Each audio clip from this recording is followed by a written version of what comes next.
pajarito estaba palteado en su nido. Quería hacer el amor. 2 años que no lo hacía. Piña y el hombre. Hasta que llega una pajarita y se posa en la rama de su árbol. Al fin, dijo el pajarito. Y la pajarita toda coqueta le comienza a silbar, ¿no? Igualito, pajarito. Y el pájaro se queda mirando. Uy, mi oportunidad. La comienza a enamorar, ¿no?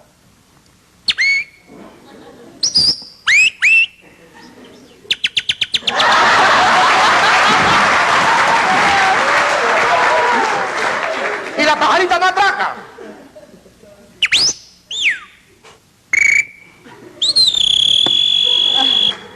Se va. En mitad del vuelo dice, ay, no, ay, pero yo soy virgen, hasta ahora no sé lo que es hacer el amor.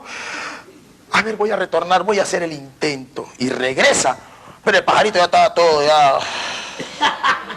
Llega la pajarita y le insinúa, ¿no?